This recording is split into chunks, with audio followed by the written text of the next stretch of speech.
સમાચારમાં આગળ વાત નકલી ઈડીની ટીમ મુદ્દે રાજકીય ગરમાવો આવી ગયો છે। હવે ભાજપના પ્રવક્તા યજ્ઞેશ દવેએ આમ આદમી પાર્ટીના નેતાને સણસણતો જવાબ આપ્યો છે। ગોપાલ ઇટાલિયા કહે છે કે ગૃહ રાજ્યમંત્રી ડિબેટ કરે, ગુનાહિત ઇતિહાસ ધરાવતા વ્યક્તિનું લેવલ જ નથી। ગૃહ રાજ્યમંત્રી આવા લોકો સાથે વાત પણ ન કરે। આપ નેતાઓ લાજવાના બદલે ગાજી રહ્યા છે અને ગુનેગારોને બચાવવા નકલી રાજીનામા ઊભા કરાયા। યજ્ઞેશ દવેએ આક્ષેપો કર્યા છે।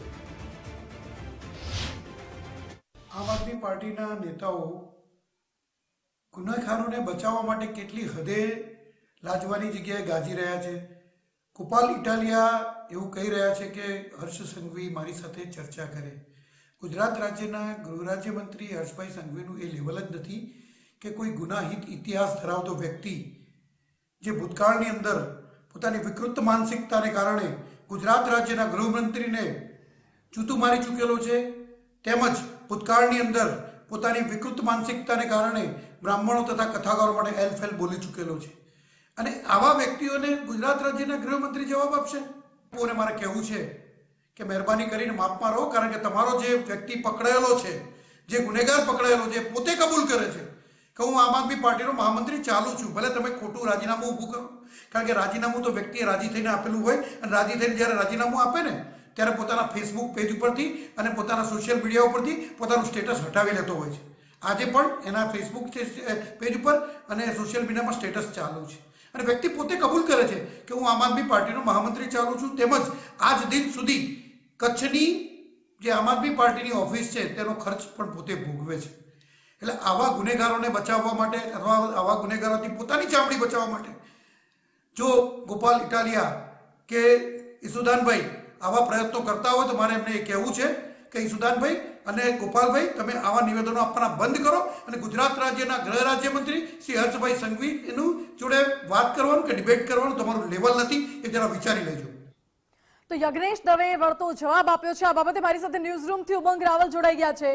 ઉમંગ, નકલી ઈડીની ટીમ, આમ આદમી પાર્ટી અને રાજકારણ કશી જ્યારથી પણ આ એક વાત સામે આવી કે આમ આદમી પાર્ટીના હોદ્દા ઉપર જે વ્યક્તિ હતો એ નકલી ઈડી અધિકારી તરીકે પકડાયો છે, ત્યારથી આક્ષેપો પ્રતિ આક્ષેપો આમ આદમી પાર્ટી અને ભારતીય જનતા પાર્ટી છે સામે આવી ગયા છે અને ખુદ રાજ્યના ગૃહમંત્રીએ ટ્વીટ કરીને જ્યારે જાણકારી આપી કે આ ભાઈ જે છે સત્તાર કરીને આમ આદમી પાર્ટીનો પદાધિકારી હતો અને ત્યારબાદ ગોપાલ ઇટાલિયા હોય, ઈસુદાન હોય, તમામ લોકોએ એક વાત સ્પષ્ટ કરી હતી કે આને પદમાંથી અમે પદભ્રષ્ટ કરી દીધો છે। પરંતુ એ પણ વાત એક સામે આવી રહી છે સૂત્રો પાસેથી કે ઈસુદાન ગઢવી કે જે હાલ પ્રદેશ પ્રમુખ છે તેમનું કહેવું છે કે 2023માં અમે તેને પદમાંથી છૂટો કરી દીધો, પરંતુ 8 જુલાઈ 2024ના દિવસે આજ સત્તારે કચ્છની અંદર આમ આદમી પાર્ટીના કાર્યકર્તાઓની મીટિંગ લીધી હતી। તો એ ગોપાલભાઈને પણ પૂછવું રહ્યું અને ઈસુદાનભાઈને પણ પૂછવું રહ્યું કે તમે 2023ની વાત કરો છો કે પદમાંથી હટાવી દીધો હતો, તો પછી તમારા પાર્ટીના ખેસ ગળામાં ધારણ કરી અને તમારી પાર્ટીના કાર્યકર્તાઓ સાથે બેઠક કરી તો કેવી રીતે કરી શક્યો?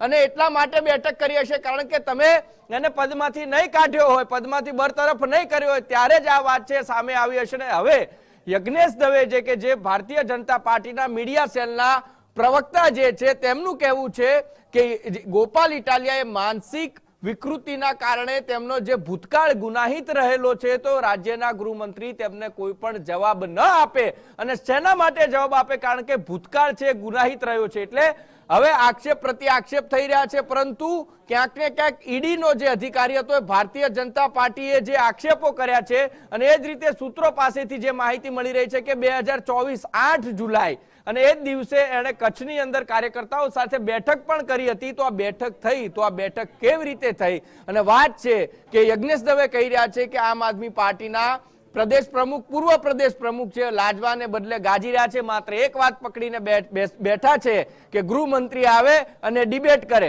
પરંતુ એ વાત શક્ય નથી, કારણ કે જે વ્યક્તિનો ઇતિહાસ ગુનાહિત હોય તેની સાથે રાજ્યના ગૃહમંત્રી છે ક્યારેય પણ ડિબેટ ન કરે, પરંતુ એ તો ત્યાં સુધી કહી દીધું કે વાત કરવી એ પણ દૂરની વાત છે। જી ઉમંગ, આભાર આપનો। મહત્વનું છે કે આ મુદ્દે હવે સ્થાનિક રાજકારણ ગરમાયું છે, આક્ષેપ પ્રતિ આક્ષેપ પણ થઈ રહ્યા છે।